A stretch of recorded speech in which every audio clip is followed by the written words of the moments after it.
Same questions, yeah? The same there? This is okay to go? Ready, yeah. Okay, good evening, everybody. Now joined by England manager Gareth Southgate, who's ready to take your questions, and we'll start with Scott Wilson from the Northern Echo. Give you a few moments to come in, Scott.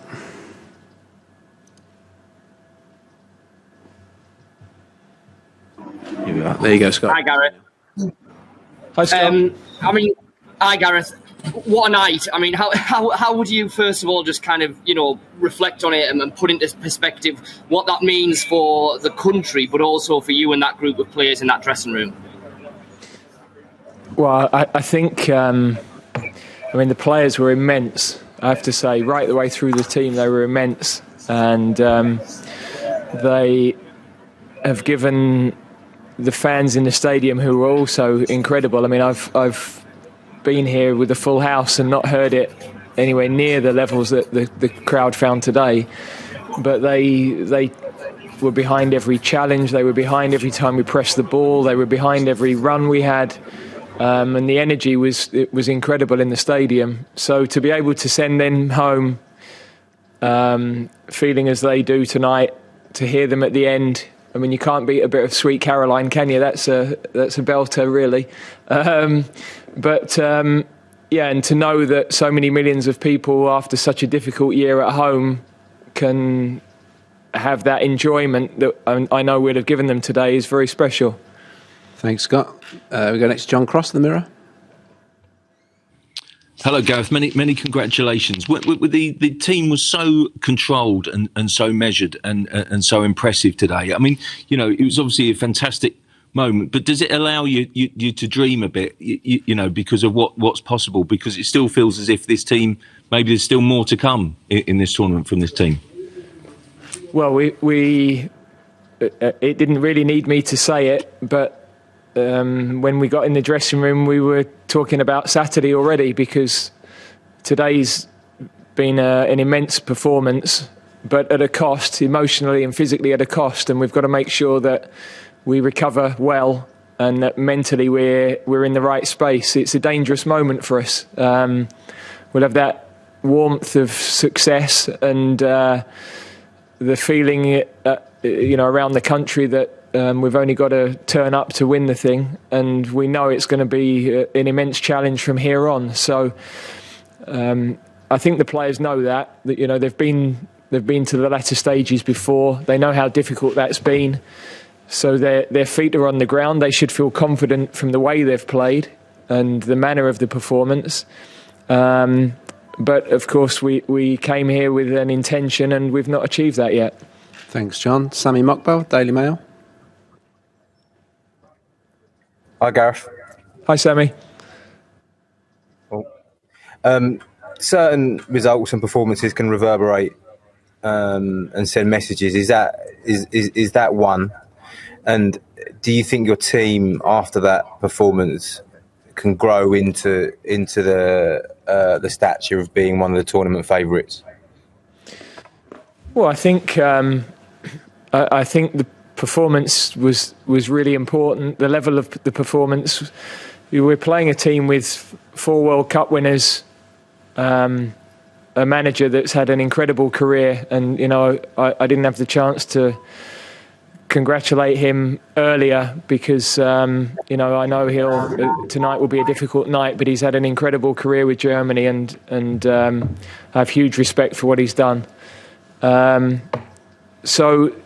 We know that there's always been questions following the World Cup about us against a big team, a big nation, and Germany are, with their experience today, we knew that they would dictate the speed of certain passages of the game, the possession. We know that Cruz would organise the game, and Hummels, and that we'd have to be patient. So what pleased me the most was that we'll always have passion and we'll always have heart, but we played with brains today as well, and we pressed at the right moments. We wanted to be man for man aggressive in our pressure. Wing backs really did that well and set the tone. The forwards picked the right moments to go and the right moments to stay. And then we found a nice balance of being brave with the ball to keep possession in our own half at times. And, our defenders are exceptional at that. But also then the right moments to really go quickly and counter. And that was a real step forward for us. Thanks, Sammy. Alex Howell, BBC Sport. Hi, Gareth. Hi, Alex.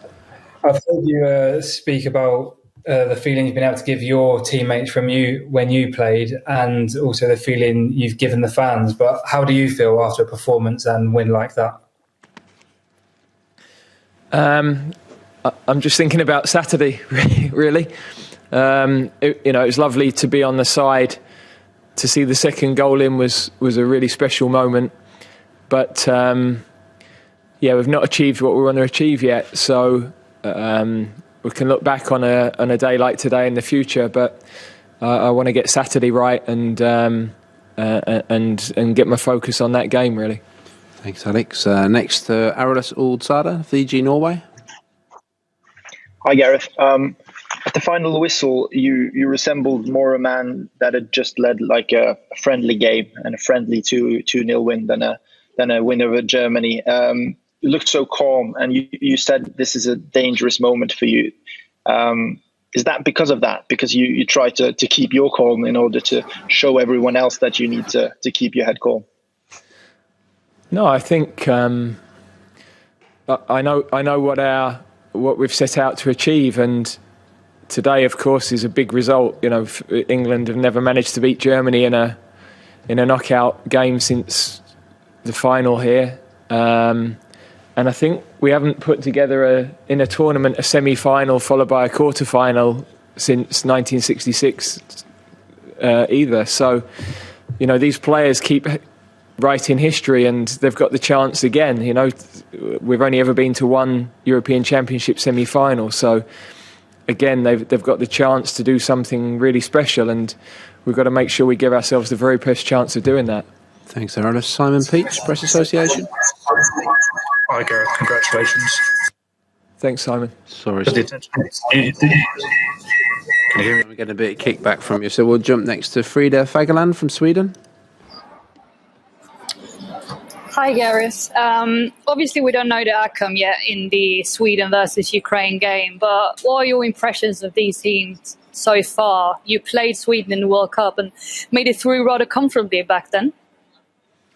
Yeah, but Sweden are a country with an unbelievable record against us, and a country I've got huge respect for their football. They've produced so many good teams. They've achieved more than the size of the population, and if it is Sweden that we play, that will be a really, really difficult game for us. So we've watched them through the tournament. They made it so difficult for Spain in the first game, and we know that game would be really tough. And of course now we have to go to Rome away from our own fans, so a different sort of experience for us, and we've got to be ready for all of those challenges and changes. Thanks, Frida. We'll try Simon Peach once more. Simon? Try again. What does the challenge now of going away from Wembley bring to you, Gareth? Yeah, I mean, there's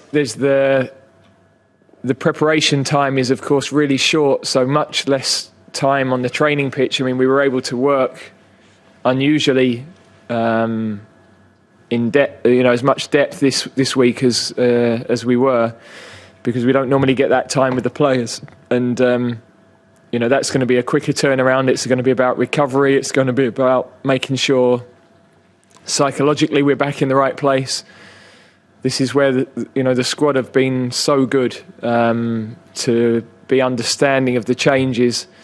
The players that haven't played as much as they would have hoped have been immense. I've got to say it's a really difficult role, and they've done it brilliantly. And we said to them yesterday, look, we're talking 2 more weeks to be a part of something really special, and they're all in on that.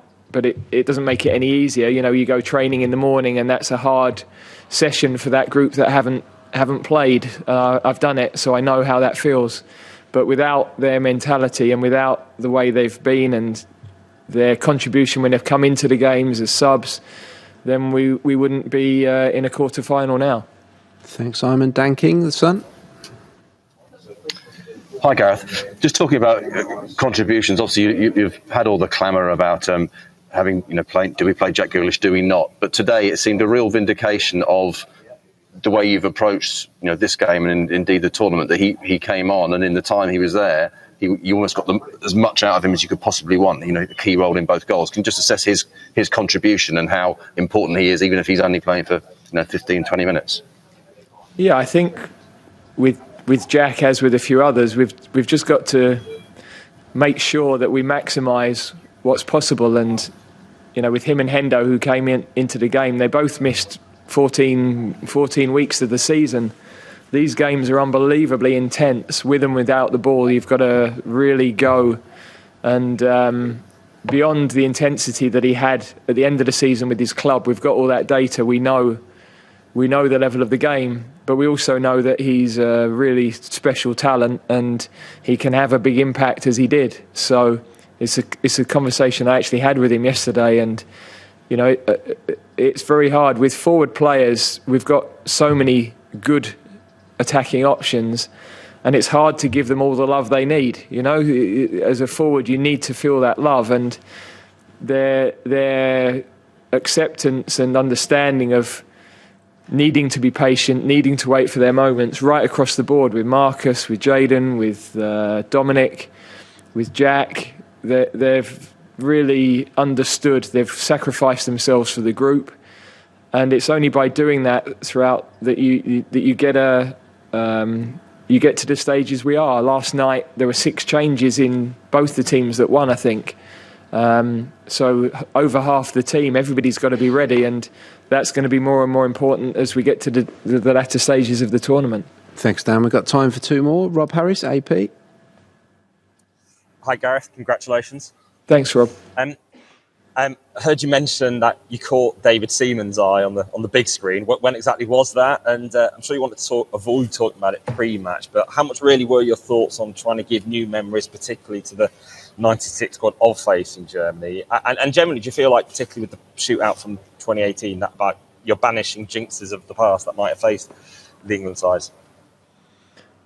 Well, in terms of Dave, I just saw him at the end. The camera went to him and David Beckham, I think I saw. And like I said outside, I can't change the fact that the guys I played with in 96 didn't get to play in a final. And so I that will always live with me. But what this group of players have been able to do is give a new generation a lot of happy memories, and another afternoon where they've made a bit of history. We've done that a fair bit over the last 4 years, and sorry, I don't remember the end of the question, Rob. Sorry. It was just obviously combined with 2018 as well. The fact is, this is yet another marker, one of those things that seems to be a sort of burden on England for so many years. Yeah, but that's. I know people might be fed up of me saying it, but that's such an important thing for the players to understand, that they don't need to feel that burden. They can play with that fearlessness. They can have that fresh outlook, because it's not important for them. What they can do is change all of that, and it means that they can go with the mindset of it being a challenge rather than being fear. And I think they took that challenge on today, and they played in that way. And that's what we've got to continue to do. Thanks, Robin. We'll finish with Dan Kilpatrick from the Evening Standard. You there, Dan? No. Okay, we'll conclude it there. Thanks for joining us. Thank you.